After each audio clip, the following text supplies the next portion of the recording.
everyone. Welcome to another edition of the StudentFyre podcast, live from the SpeakFyre studio. My name is Bobby Berg. I'm a motivational speaker for schools, and I'm here to help you live your best life today. What's going on, everyone? Welcome back to another edition of StudentFyre, live from the SpeakFyre studio. I'm your host, Bobby Berg. I'm a motivational speaker for at-risk youth, but y'all already knew that, so let's jump into this. This is part 2 of my interview with Nick the Millennial. If you didn't check out last week's episode, please go check it out. It is nothing short of wonderful, and this is part 2 of 3. So strap in, let's get ready to learn, and let's rock.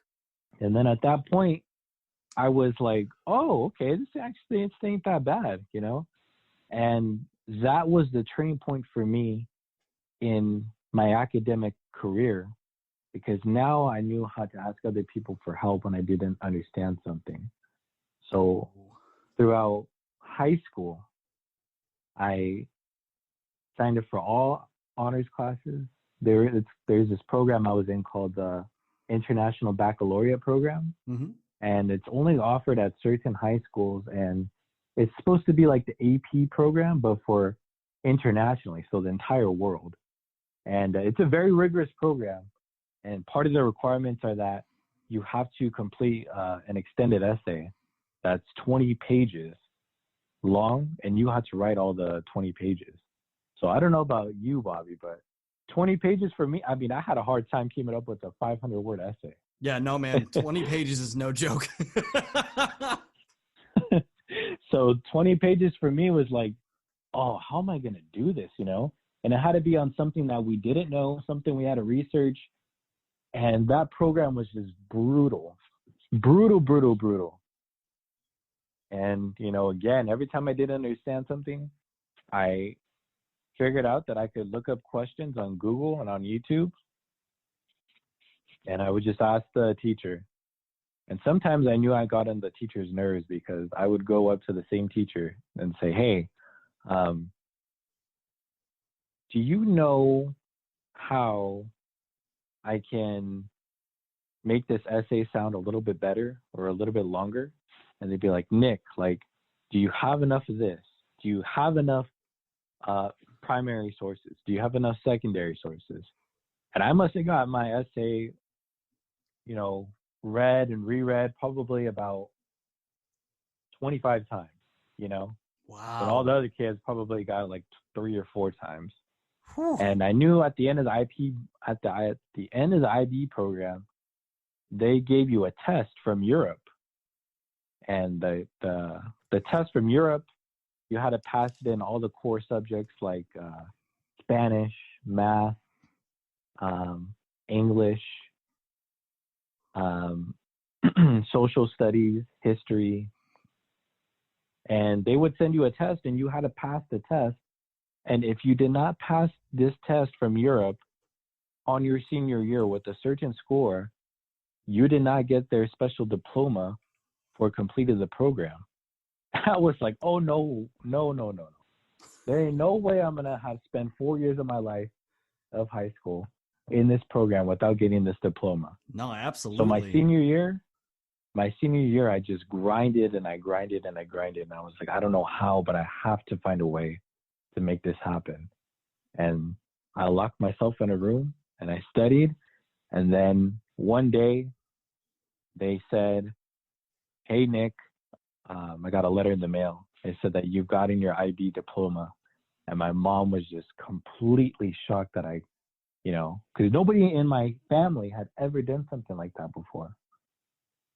And so to be able to be this kid from San Bernardino to now having an IB diploma under his belt and just wanting something that was a little bit different from the common norm was unheard of, you know. And my mom was just happy that I had that mentality.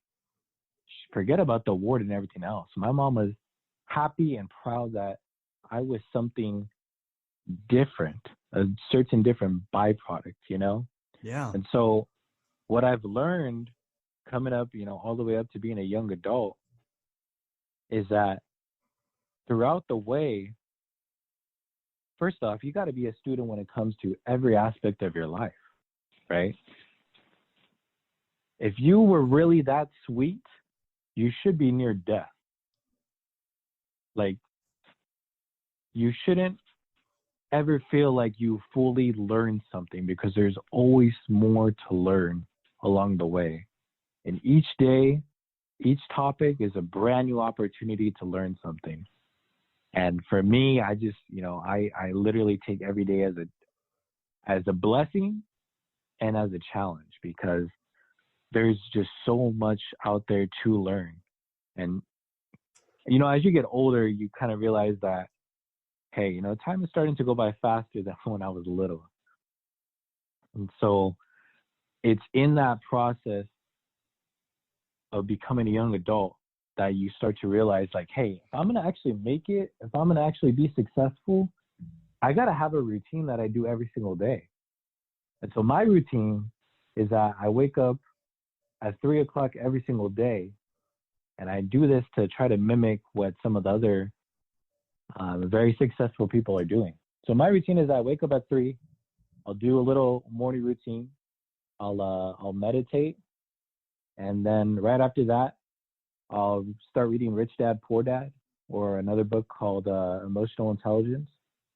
Or if, depending on the day, I'll also read The Intelligent Investor.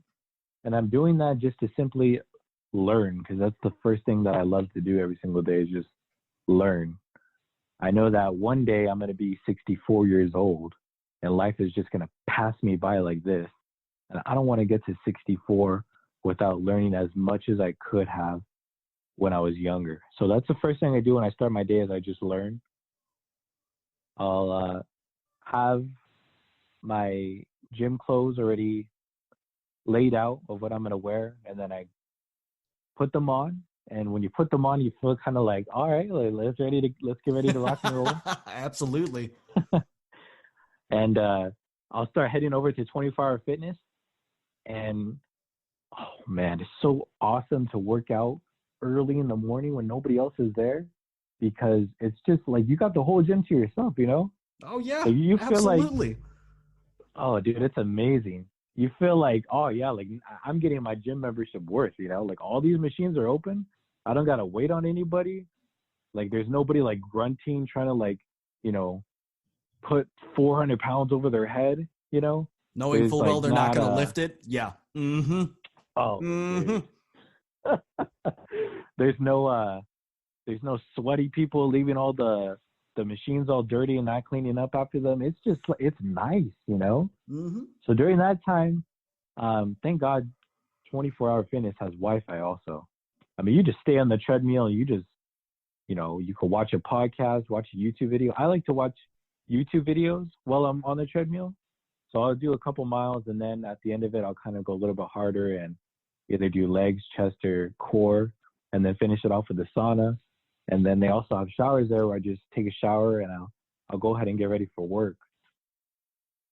And I find that, I start work at 7 a.m.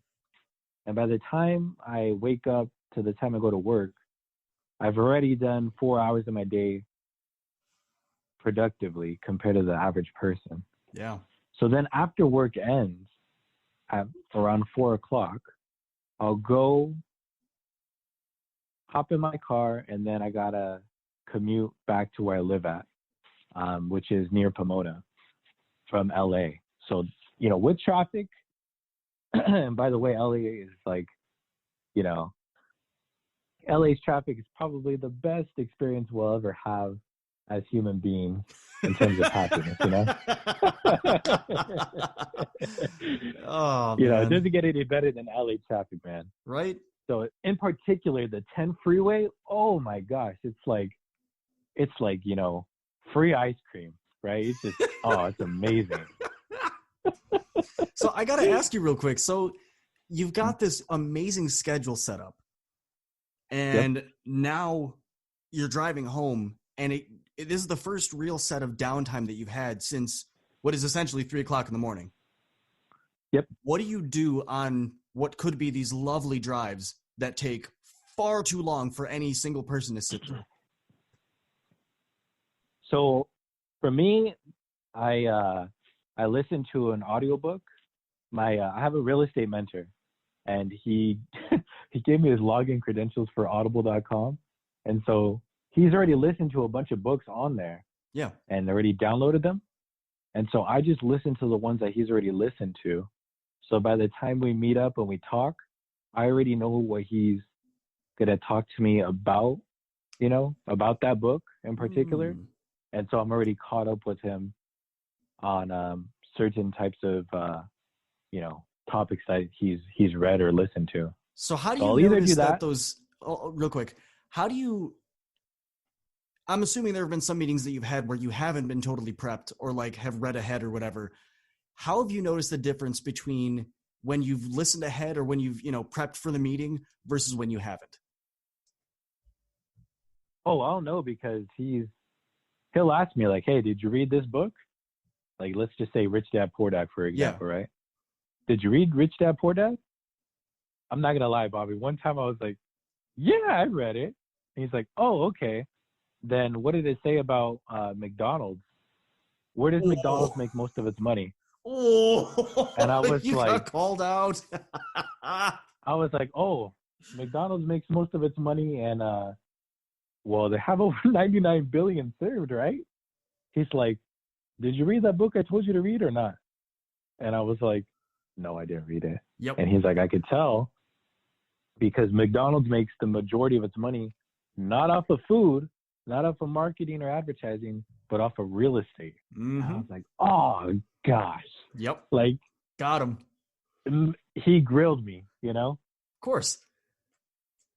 But I mean, So, that's what any good mentor you know, should do. Oh yeah, absolutely, man. Absolutely. So thank goodness, he has a trail of books that I can tell on audible.com that are already listened to or read. And I just kind of, if he's already completed all, you know, whatever 30 it is, chapters of it, I'll start on chapter 1 and I'll just read that book. I'm always a book behind him, but I try to be within close range because I know that he's on top of it. He's my real estate mentor.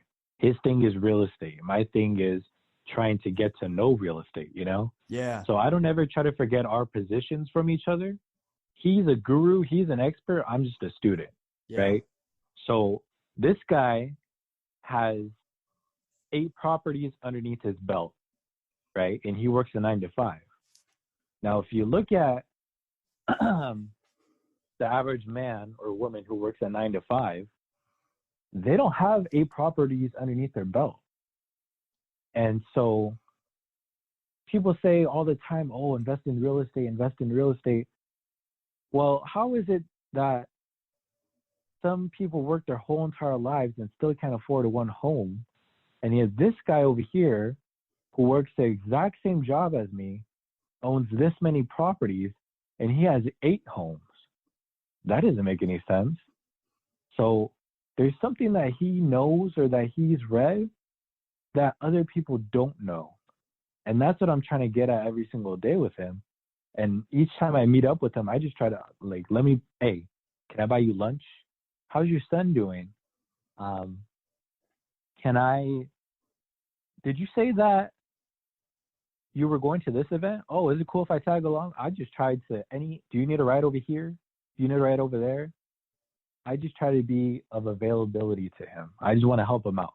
If I can, you know, be a stepping stone for his success, he's going to help me out along the way. And he's a really cool guy, thankfully. And I would encourage anybody listening that if you don't have a mentor, you got to. It doesn't matter what age you are.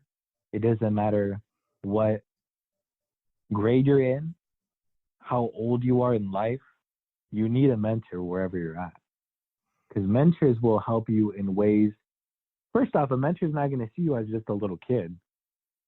A mentor sees you as that little person that they see you as themselves and somebody that should have been there to help them along. So mentors are free. Number 1 is mentors are free. Number 2 is that mentors are helpful. And number 3 is that mentors will be there for you in ways that your friends can't be. So there's certain things that I talk about with my mentor that I can't talk about with my best friend or, just a casual coworker, because my mentor will call me out on things that my friends and my coworkers won't. So let's just put an example to this.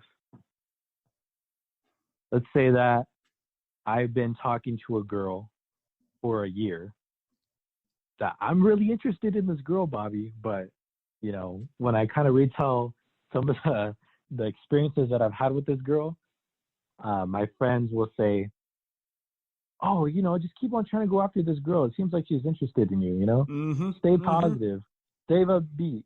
And my coworker will be like, oh, we'll take her to this place. Maybe she didn't like that place. My mentor is going to be like, dude, what are you doing?